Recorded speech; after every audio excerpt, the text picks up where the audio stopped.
Hello and welcome.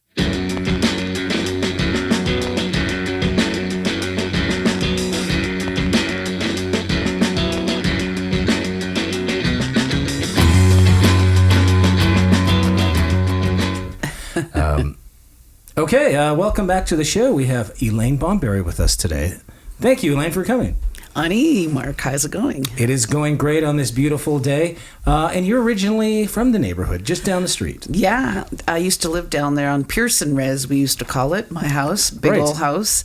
But I'm originally from Six Nations. Right. Yeah. Also just down the road. Just down the road. Just farther down the road. Yeah. Okay. I'll be heading there after this. Okay, great. Excellent. And you're in town. Maybe show the camera the wonderful award that you got. Yes. Okay. From the Music Managers Forum. Yeah, Music Managers Forum of Excellent. Canada. Yeah. Okay, the great. Brian Chater Builder Award. Okay. Yeah, you hang around long enough, they give you awards. They give you an award. Okay, great. And other people were honored as well last night? Yes, Okay, great. yes. There was a honor roll award that went to, what's his name? LaSalle Stevens. That's Deborah Cox's husband. Oh, okay. Yeah, and Great. he's her manager as well, and a few other people as well. So Right. So since there's a Music Managers Forum, there's obviously a lot of music managers here in Canada. Oh yeah. Do you know the number of their membership or roughly? No, It's probably I don't. in the hundreds, I would assume. I would imagine. We can look that up later. Yeah, I'm not really sure. Yeah. But that's great to see that there's so many professionals that do music management, that there's an organization and there's awards and then there's resources that they use or have to help people. Yeah, exactly. And that's an area that I think we need more of our Indigenous people to be part of, to become managers, to become agents. Not everyone can jump on stage, and sing and That's right. do all that wonderful stuff, play instruments. That's We right. need more people too, still behind Absolutely. the scenes, in all aspects of the entertainment industry, be it theater, dance, film, Right. music. We need more people to manage and be agents for our artists. That's right, because it seems like there's all these great artists, out there touring, releasing records, making music videos and all this cool stuff. But it seems like on the back end, behind the scenes, there's a shortage of these professionals, especially from, of course, Indigenous backgrounds that, can understand the culture and the artists. So what do you think that is? It's just people are slow getting to the game, or maybe they don't know how to enter the music business, or they're out there, but we just haven't heard of them. I think it's just a lack of information, to inform our fellow colleagues, our artists, maybe those who don't want, like I said, don't want to be on stage, to try and recruit people. We don't really have anything set up to try and encourage our people to do that. I was asked that question last night at the Gala Awards, are there many other Indigenous music managers? And all I could think of was Alan Grey Eyes in Winnipeg. And beyond him, Right. can you think? No, I can't actually. No, yeah. So, there's a void there, Right. Red Music Rising? Okay, sorry. The producer just whispered in my ear. Or yelled, actually. Red Music. Okay. We'll check that out. Yeah. And same for producers and engineers. Exactly. Because I put a question a couple weeks ago on Facebook looking for Indigenous producers, and I only got maybe a couple of answers. Yeah. And I already knew those people. Yeah. Yeah, I know that in Six Nations, they have that beautiful Jacassa studio there. Right. And there's, some young guys, I see photos on Facebook, like Frank Miller, who's a sound tech, is now, Right. He's in some course there and he's learning so much, Right. producing and everything like that. So, one can hope, that's just another growing area, another growing field for our people to be part of and Absolutely. participate in. Yeah. That's right. And I think for the longest time, of course, our people were still recovering from trauma and sort of these bad experiences. And now this sort of, this new renaissance or this new generation that we're in, we have all these people that it seems like they're healing from their trauma and now they're ready to go and accomplish these sort of great goals. From what I can see people doing, yeah. Oh yeah, it's we've come a long way. So it's Right. still it's like all these years I've been working behind the scenes in indigenous entertainment. Now I'm 36 years. 36 years. Okay, Yeah. wow. I'm like, oh my God, I couldn't believe it. Okay. I did the math there. I said, Right. oh my God. So you started when you were 4 years Yes, old. I did. Okay. How did you know? I looked at your bio. In kindergarten. That's right. I read it on Wikipedia. So how did you get started in the business? Like, was music always an interest to you? Or managing people, like telling people what to do? Was that always an interest? I was always a little bossy girl. Okay.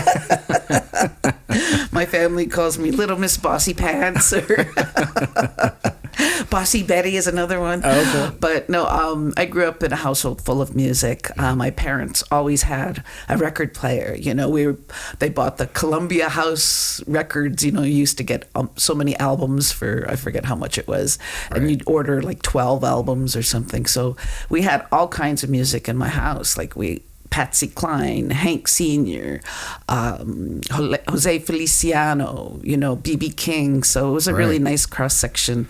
And when Ontario Place used to have this revolving stage, The Forum. That's right. Do you remember that? I do remember. Yes. And they B.B. King played there that one day, and my parents took us down because it was free. Right? And it was a place the Rugrats, we could run around and everything. That's right. But I saw B.B. King and I was fixated. I just sat there on that hill. I'll never forget it, you know. And just watching him sing The Thrill Is Gone, I just went, oh my God, who's this? What's this? You know, and I was hooked. And I was about, I think about 12 years old. And then around the same time, that's when I saw Redbone on Midnight Special. Okay, wow. As well. And that's when I said, oh my God, Indians can play rock and roll, you know? So it was a big light bulb moment for me, you know? Right. And my parents were really cool about exposing us to Indigenous talent and letting us know when there was musicians in town. Like at the time, there was the Mariposa Festival, folk festival was at the Toronto Islands. And that particular year was an amazing posse of Indigenous artists. There was Alanis O'Bonsman used to be a folk singer, right? Right, that's right. Yeah. The late Curtis Shingoose Johnny, Tom Jackson, Paul Ritchie, Willie Dunn. It's like an all-star lineup. Yeah, Duke Redbird reciting his poetry, you know. So that was, again, I was like around 12 years old, 13 years old. And then, so that, it was like a group, and then they went to the next folk festival, which is up in Owen Sound. What's it called? Summerfolk? Summerfolk, that's right, yeah. Yeah, and so my parents packed us all up in our little Dart Swinger, and off we went. Oh, wow. We followed them. Okay. We weren't stalkers, no. Right, like deadheads. Yeah, like deadheads. Right. Folk heads. That's right. And then, so that was like a couple weeks after Mariposa. Okay. We go to Owen Sound, and then back to Toronto, and then my mom found out that that same group was up in Northern Lights Festival in Sudbury. And so we were heading up there anyway to go to Naughton, to Whitefish Lake. Yes, my family lives there. That's right. Yes. We're very close with the Shabanquits. Okay, actually. great. Yeah, we grew up with them. Shabanquits. Hey, Shabanquits.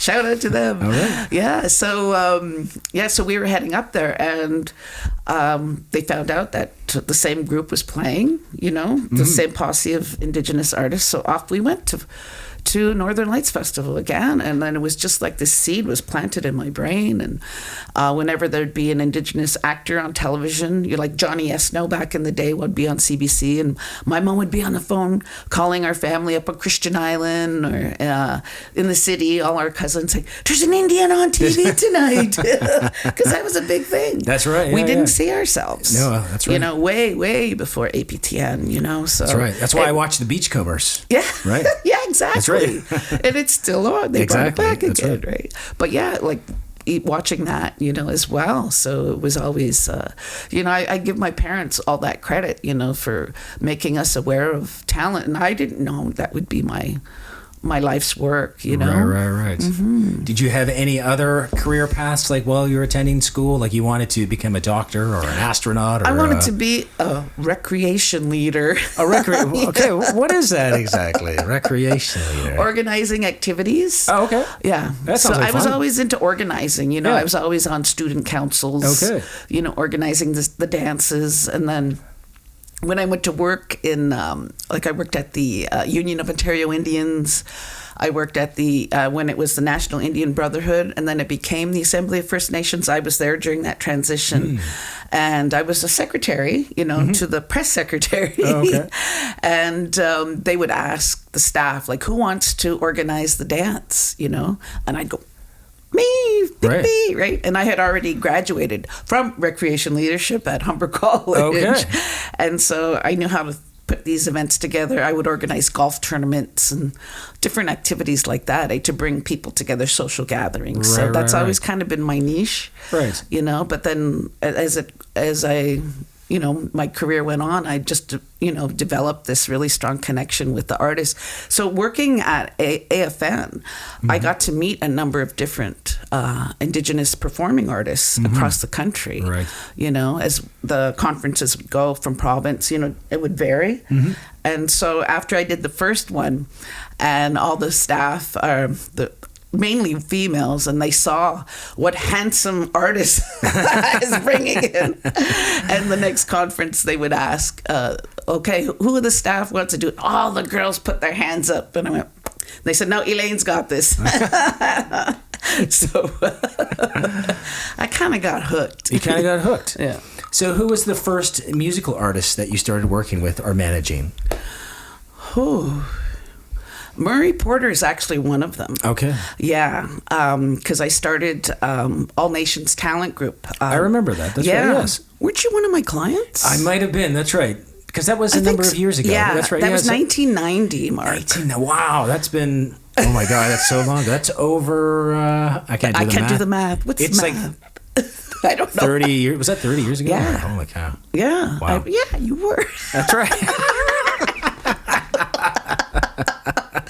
Wow, yeah. Time flies. Yeah, we started with, it was with my late mom, Rita, and we were called All Nations Talent Group. That's right. And we started off with 9 clients, and we lasted 6 years, didn't make a dime, but we opened a lot of doors for artists with ACTRA. Also in the music industry as well. Right. Just challenging different things and different, what the union wanted, and so we were pretty bold, and challenged a lot of different things with ACTRA as well. Right. So speaking of challenging sort of the the norms. Tell us about the Juno Awards and introducing or getting the Indigenous category started. Oh, yeah. That was when you... at first, I was a judge. And when you're a judge for the Junos, you can't say you're a judge. You sign a confidentiality agreement, so you can't say anything. But you can tell us now, though, right? Yeah, I can tell you. Eons ago. We'll have to beep that out. Beep. Yeah. Yeah, it was in... now that was around 92. I was a judge for it was then called the World Beat or Global Music category. Right. And Anne McKeegan from CBC Radio was the chair. And so after that round, that's when actually Cashton came on the scene and Seventh Fire Band, both at the same time, and they both submitted in that category. So as I was a judge for that category, I'm going, this is so weird because it was a mishmash of everything that didn't fit anywhere else. That's right, yeah. And so after that process, Anne McKeegan invited me to be on the advisory committee, and when I go to my first meeting, and I was feeling really frustrated, right? And she goes, "What did you think, Elaine?" I says, "Well, Indigenous music doesn't fit here." Well, then we were saying Indian back in those days, right? But anyway, I said, our music doesn't fit here. It doesn't fit there. It doesn't fit anywhere in any of these categories, right? And I was feeling frustrated. And the president of the Academy of the Canadian Academy of Recording Arts and Sciences at the time, her name was Daisy Fall. She was sitting beside me. And so she leans over and says, "Start a category, Elaine." And I just laughed, right? I said, "Yeah, right." She goes, "No, come to my office after this meeting." And so I went with her to her office, and she explained to me what needed to happen. I needed to document like 15 recordings in the previous year and 15 in the coming year. Right. And by this time, I'm already doing Rez Radio in 6 Nations, right? I was a volunteer producer, host, and all just solely on contemporary Indigenous music. That was my show. And that was CKRZ. Yeah, CKRZ. Okay, right. I remember that as well. Yeah. And so I was able to document the music. And this is back in the days of fax machines, way before fax machine. we were all doing That's emails. right. Do we still have a fax machine? We might. Do they exist? Yeah, somewhere they do. I don't even know. So my little fax machine, I lived on a side road in Six Nations, and all through the night, these letters would come through my fax machine. I could hear it from my bed, and I'd go, I wonder who that is. I'd jump up and look, oh, this is from Saskatchewan. Oh, this is from BC. So I was able to document like 25 recordings in the previous year, and there was going to be like something like 35 in the coming year. So I had these stacks. Wow. Of letters, by fax. And and then we were scheduled to do a presentation, both myself and the late Curtis Shingoose Johnny, to present to the Academy, to the board of directors, why we needed a category. So it wasn't even like 3-4 days before our presentation, I get a phone call right out of the blue, right? And I hear this cute little voices. Hi, is this Elaine? I said, yeah. This is Buffy Sainte-Marie. I said, yeah, right. Who is this? Come on. No, really, it's Buffy. And I just could not believe it. Right? And then she says, I hear you're doing a presentation. She goes, can I be of any help? And I went, are you kidding me? Wow. And, her and Goose had worked together before on Indian Time. Right. Indian Time 1 and 2. So they were really good friends. And then Goose says, yeah, Buffy's right in there. She wants to support us. I said, oh, my God.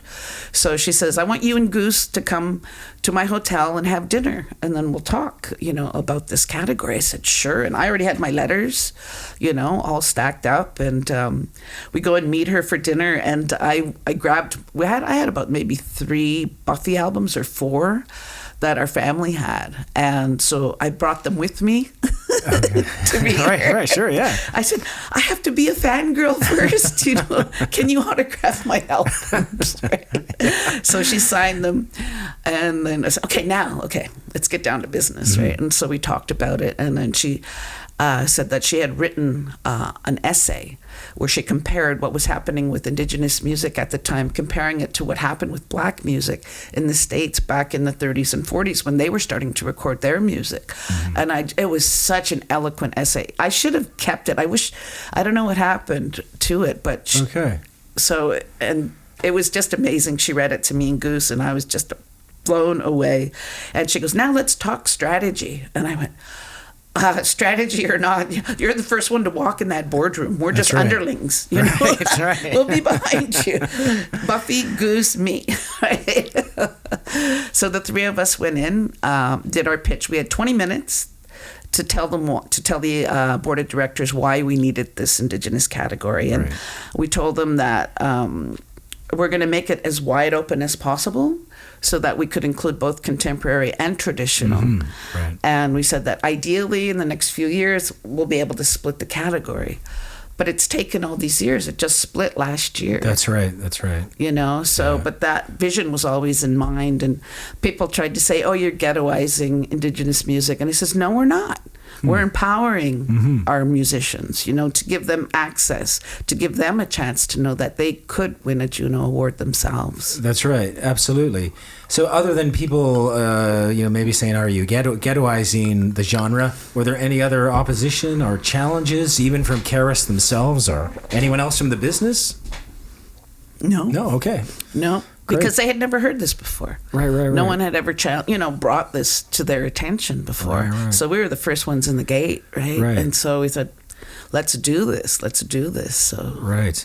And I know I used to sit on the committee a number of years ago, but there was always differences in the number of applications we get from year to year. Like sometimes it would be high, but sometimes it would be low. Is that maybe those years, there aren't people recording, or they just don't know about how to submit to the Junos? I think it was a lack of information at the time, too, and that's before the internet. That's right. Where, so you had to get it out there, word of mouth, or, hopefully someone would cover your story or whatever. That's right. But yeah. And there was always a fee to submit to the Junos. Like it was, there still is. There still is, right? Yeah. But in the recent years, or last year, it was covered by TD. had provided the funding to cover your submission fee. For the Indigenous category. Oh, cool. Right, because with some people, I'm sure they don't have money, or maybe they're low on funds. So maybe spending is it $100 to submit? It's a bit more than that. It's a bit more than So to them, that might be a lot of money out of their pocket, and I think that might hold back some people from maybe submitting as well. But it's great to see that there are sponsors that are willing to pay this fee, and hopefully that continues down the road as well. Yeah. So I helped out with the category. Like, I was the first chair of it, and I was involved for maybe about the first 12 years or so. And then I said, Auntie needs to step back a little bit, get the next generation in there. Exactly. That's new blood and everything. That's right. So I was just so happy to see more people become involved, and absolutely, right. And I did whatever. Right. My career's been like this. Right? It's true. Well, you've done. It seems like you've done everything. Like, when I was thinking about doing this interview, it's like, where do I start? Because you've done so much. So it's always good to always start at the beginning as well, like we did. And now maybe tell us about Rez Bluez and how that came to be. Oh, Rez Bluez. Yeah. Oh, that was cool. Because there were some wicked shows. Yes. And it started with Janny Lazon was on the board of directors of the Toronto Blues Society at the time. And I had just met her. And we were talking about Indigenous people playing the blues, and she goes, I'm really getting tired of this, the blues being so male dominated, white male dominated genre. And she goes, and there's women out there singing, and I said, well, there's lots of Native musicians too. I said, in my community of Six Nations, we got a huge wealth of blues talent there, but they never come to the city because there's no place for them to play. And so we both thought it would be a good idea, again, doing a pitch, to the board of directors of the Toronto Blues Society to ask them, let's do a Native blues show. And so it was me and Janny, and then my two sisters, Nancy and Tracy, came with me as my backup to do the presentation. And we were trying to figure out, they thought it was a good idea, and they says, well, where can we do a show?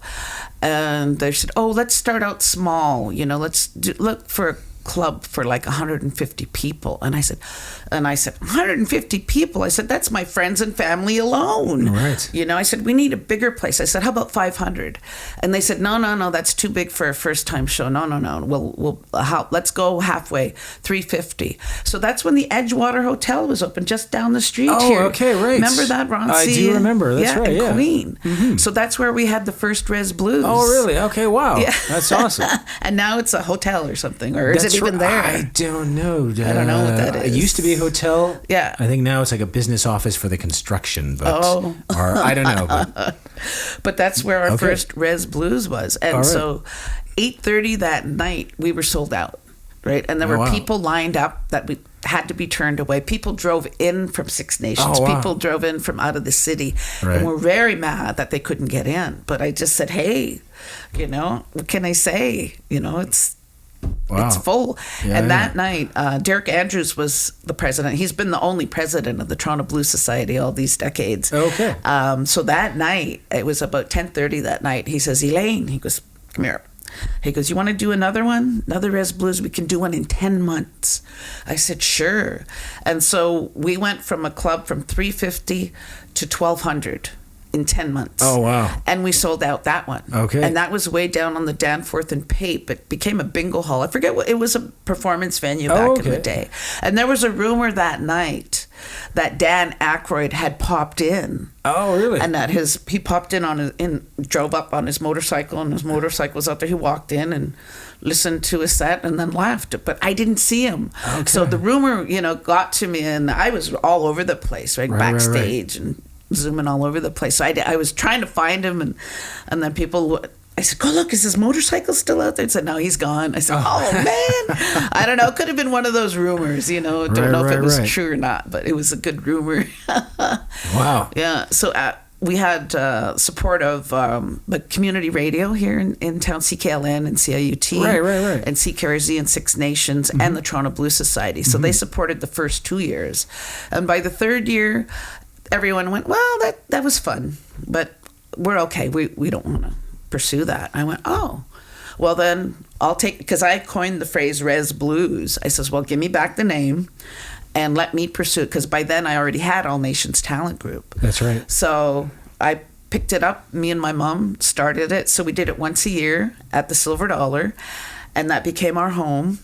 And actually, no, we did a big show. Remember the powwow, Skydome powwow? That's right. We did a big show at the El Macombo one year, 3 floors. Right. So last night at the awards, I ran into Yvonne Matzel, who used to book the El Macombo. Okay. So she reminded me of that just last night. I went, I forgot all about that, you know. But we took up 3 floors, and we had different bands on each floor. I think I had like 7 or 8 bands that night. Right. On 3 different floors. It was phenomenal. Right. Yeah. Those were magical times. Yeah. Especially the old Elmo. That was a magical place. I don't know if you've been there since the renovation. No. Okay. How it's is totally it? renovated. Oh, really? Yeah, I heard it's pretty nice. It is nice. It's also very corporate, I guess you would describe. But it's still nice. Yeah. It's still nice, yeah. Oh, wow. So what's your favorite venue that you've worked out of in the past years? Oh, wow. That's a good question. Or what's your worst venue? Okay, let's not say worst venue. We don't want to give anyone bad publicity. No. The best one? Best one, yeah. Oh, gosh. I really liked the Yale. Oh, the Yale, yeah. In Vancouver. That's right. Yeah. That's a great venue, yeah. They closed during there was big condos being built beside it, so they had to shut it down for like a couple of years. Right. And the owners had promised that it would be blues, but when they reopened, it wasn't blues. They became country, and they got a freaking bull, you know. Oh, yeah, the mechanical bull? Yeah. Oh, right. Oh, wow, okay.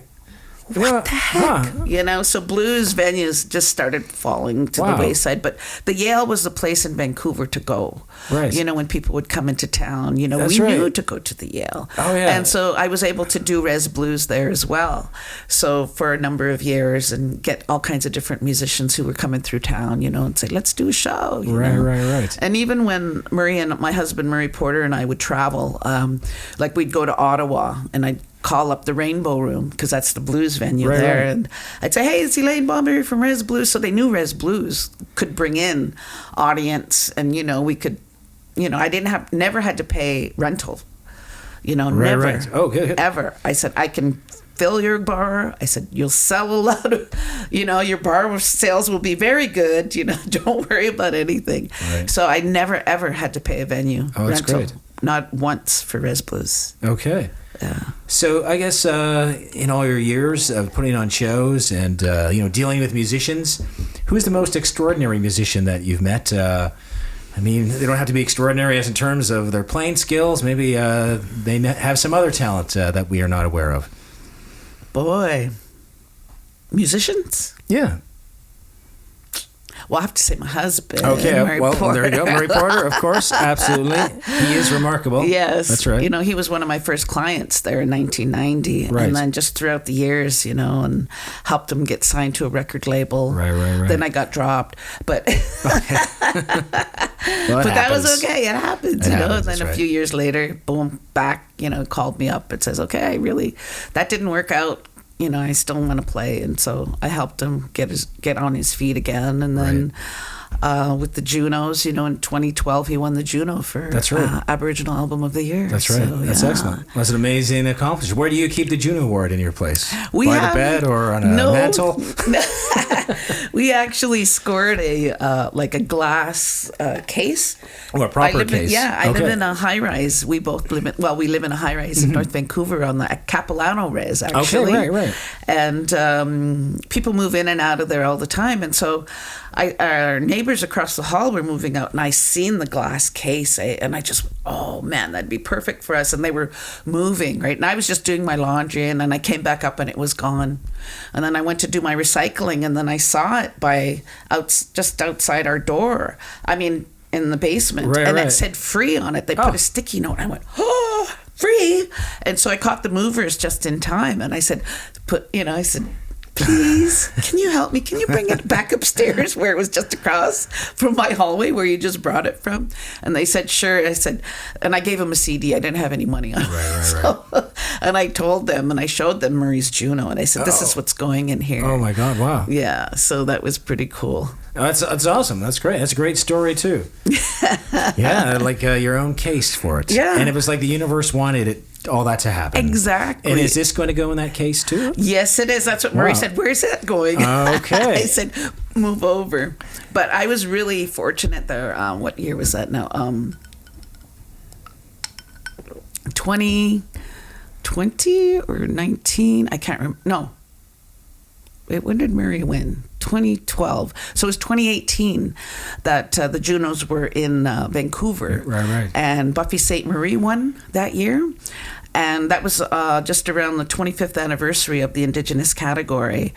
And I wasn't involved anymore, with it and stuff. I'd stepped back a number of years before that. But she said she held it up when she received it. And she goes, Elaine, this is staying here with you in Vancouver. So she gave me her Juno. Oh, what? No way. Serious. Does it go in the same cabinet? Yes. Oh, my God. I got to see this cabinet. Junos. We have two Junos, right? I got to see this cabinet. Oh, my God. It's so funny. All right. The funny thing is that I grabbed Murray's Juno and I put it down. Oh. And I put Buffy's up right. And then about a week later, I had to go to a conference in Victoria. So I came back. I didn't think anything of it. And we had some company and we're showing them. And he had switched them. He switched them back. There's no space for them to go on equal shelves? No. Wow. No. It might break the glass. I see. Yeah, okay. Yeah, they might be a bit heavy. All right. So I was real fortunate, and then the Aboriginal People's Choice Music Awards had happened before then. But I produced a show called Rez Bluez for APTN. That's right. 2 seasons. And we won an Aboriginal People's Choice Music Award for Best Television Program Promoting Indigenous Music. So I got one of those APCMAs in there, and I got a Maple Blues Award in there too. So it's nice. It's kind of filling up. So. Well, that's awesome. You're going to have to buy like a secondary unit now, I think, to put all the awards. It was funny the other day. Murray said, "There's another glass case just exactly like it." I says, "We don't need it. We don't need it." You might need it. No. It sounds like you will. I don't think so. So then, with all these, things and accomplishments that you had, what's next? Is there anything that you haven't done yet that you just are itching to do?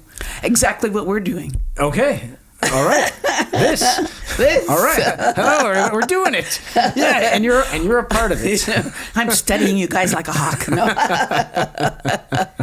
But Marie and I often talked about that, like doing Rez Bluez as a podcast. That'd be great, actually. That'd be awesome. Include the blues music and comedy at the same time, because that was very much part of the TV show. It's like, that's a perfect fit. You see it in entertainment, comedy and music go well together. Comedians make the best hosts, They do. They really for do. music shows. That's right. Everything. That's right. Look at the Oscars. It's being hosted by Jimmy Kimmel. I mean, my gosh. That's right. Jimmy Fallon hosts all kinds of things, Chris Rock and that's right. all those guys, so that I knew that was a really good fit, and it's a proven fit there in the entertainment industry. So that's right. Eventually, we don't know. Again, this is all just ideas floating in our heads, but ideally, we'd like to get to this point. I don't know. Get such fancy gear like this, but well, this isn't very fancy. It really is. It is. It looks fancy to me. And this is a fabulous setup too, you guys. By the way, it's just amazing. Thank you very much. It's all Laura's work. Wow. She not only produces the show, but put all this together. Yay, Laura. That's right. Yeah, it's fantastic. I've seen so many photos of all the different people sitting here, like Sherry Miracle. Oh, that's right, yeah. Yeah, she's now in Vancouver. That's right. We got her now. We're actually going to go see her at the end of the month. We're going to be in Vancouver for the awards, the Canadian Folk Music Awards. Oh, cool. One of our artists is nominated. Oh, for sure, yeah. We have a wall of fame. Okay, for sure. Yeah. And I get to see the award case then. Yes. All right. And we'll get your picture. Okay, that's awesome. That would be wonderful. Yeah. What artist of yours is nominated? Burke Jodwin. Oh. So he's nominated with a bunch of other great people. I forget. Digging Roots. Oh. Adrian Sutherland. Yeah. Who else? Kyle McCurney. And and Mandareum. So he's up against some stiff competition. That's a powerful, that's a great category. So, and he's going to Vancouver for the awards, and I think he's doing a performance. Is that correct, Laura? Okay. Oh, yeah. Cool. So that'll be great. Where are the awards going to be? Do you They're know? at the. Where are they, Laura? I just, you know, want to come on a show and just pull up a chair. The Mel something. It's at some community. Oh, Mel Leham. Yeah. That's it. In Kitsilano. Yeah. That's where it's like an old church. That's right. It's converted, and the acoustics in there are amazing. Okay, good. The Murray's first band gig after the pandemic was there. Okay. Yeah. It's pretty cool. Right. Mm-hmm. And the pandemic, that screwed a lot of people up, musicians. How did Murray handle through the pandemic? Yeah, he's still coming through it, feels like, you know? I think we all It are. was really rough. Like that day, like when we turned on the news and saw that they canceled, you know, the basketball season and everything, all these big sports. And I was just like, what? Yeah. And then, you know, we had his whole summer schedule was all filled in. And then we're getting the emails like every day, this is canceled. Yeah. And we just could barely get out of bed there for a couple of days. It was just like, what are we going to do? Yeah. How are we going to survive? You know, what are we going to do? And in the end, it turned out I was never busier. Right. Because everything turned virtual. Well, you know that exactly. too, right? That's right. That's why we're doing this show. Right. So we had to learn real quick. That's right. You know, it was quite funny actually because I would host a show for Toronto Blues Society virtually. And Murray had to be the camera person and the teleprompter. So I had to write a script, you know, on big paper. And I had to paper clip it on his shirt and hang there. And he's holding the camera. That's how sophisticated we are. Wow. High tech, you know. We were much better than that. That's right. Yeah, we were much better than that. No, but this is really high tech for me here, seeing this setup. We were it was just funny, but we just, you know, we rolled with it. And then, but it was interesting how everyone had to force to do these things that they didn't know how to do. Yeah. And I think people were better off for it because you learned a new skill and now you know for next time. Yeah, exactly. Next time there's a pandemic. That's right. Don't say that, Mark. Okay, no, there won't be one. There won't be one. No. We're all boosted and everything. That's right. Not going to happen. That's right. I think we're good. Yeah. So we're counting up to the last few minutes of the show, and I always ask this question of guests, is that what if there's someone out there watching the show right now and they want to get into the music business, not necessarily as a performer, but more on the support end. They want to maybe become a manager or a music producer. What's your best advice to them to kind of get their career going?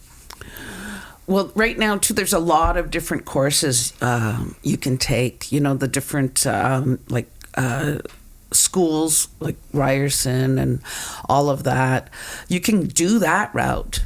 Or you can go to the School of Hard Knocks, much like we did, right? Mm-hmm. You know, like learning as you went along, like working with an artist and just helping them along and learning the lingo and watching people. It's just, you got to really just be really observant, you know, and you really have to want to do it. You know, it's not about your ego. It's not about you. It's about the artist. That's right. So you have to understand that and appreciate that, you know, you really want to help them get there because you believe in their music, right? And if you don't have that passion, then that's not that field for you, you know? It's not easy, as you know. It's not easy. And you have to diversify sometimes, you know? Sometimes you can't always do the exact job, but if, you know, you got to pay your dues. That's true. You know, that's the bottom line. You got to pay your dues in this business, and it's not easy. People think they can go to the front of the line, or they're going to do this, and this. It's like no, you gotta pay your dues. Because I see a lot of people trying to skip that line in some way, and that never works out. They have no longevity in terms of their career. Yeah, exactly, exactly. Well, it's great. Yeah. Well, any last things you want to plug? Yes. Okay, please. Yes. Okay. I got two things. Okay. First one is Denise Bolduc and I are on an advisory board for the Smithsonian Folkways recordings out of Washington, D.C. through the Smithsonian Institute. They're doing a Canadian compilation. Oh, wow. So it's called the Canada Series. So Denise and I are the only people on the board without a doctorate. Oh, okay. Everyone are ethnomusicologists from right across coast to coast to coast. Okay. And it's coming through Cape Breton University. So I'll have to inform you a bit more about that as well and give you information, because it's going to be an amazing compilation. It's going to take, they figure, about a year and a half. So we just had our first meeting like just a month ago. And so that's coming together. And also the Summer Solstice Indigenous Music Awards are back. Awesome. Yes. Awesome. That's we took great. a break last year because of the pandemic. We couldn't do the award show. Plus, we lost Vince Fontaine. Yes, that's unfortunate. And he was my co-creative on that. And so it was a huge void, a huge loss when he passed away suddenly. And so the awards were just put on hold. So this year we're back. And I'm helping out with the whole jury stuff and everything. So we've got a deadline coming up too within the next month. And I'll let you know about that for your artists as well. That'd be great. And the awards are going to be on June the 6th at the National Arts Centre in Ottawa. Okay. All right. So, yeah. That is fantastic. Yeah. And then I'm lighting a fire under my husband's butt to write some more music and everything. And I've emerged as a lyricist. I don't know if I told you that, too. I'm now a member of SOCAN. Okay, awesome. Yeah. I've written a couple songs with Murray that were on his Juno award-winning album. Like, we wrote a song about the government apology to residential school survivors. And then on the new album, few years ago, 4 years ago now, a song about the water and everything. So I wrote that. I had no idea that you were a lyricist. Yeah. And are the splits equal 50-50? Are you taking more? Because that's right, you got more Junos. We're equal now. That's right. No, just kidding. No, but he's got some stirring the pot a little bit. He just, he'll get there. Great. He'll do it. He will. I just spoke with him earlier today, and I said, okay, he's going to be definitely, Yeah. Well, I can't wait to hear what he comes up with. Well, what you both come up with if you're writing some of the the songs with him. Yeah. So that's great. So I never ever, in my wildest dreams did I ever think I could do that. I just write words. Right. And then I show it to him, and then he goes, oh, I think you got something there. And then off he goes. Well, there you go. Yeah. Another hidden talent you didn't know about. And you've been, around musicians so much, it probably, you absorb that through osmosis or whatever I've they call it. brainwashed. You've been brainwashed. That's a good way to put it. Well, thank you again so much for taking the time and coming down and to be on the show. And all the best. And thank you for watching.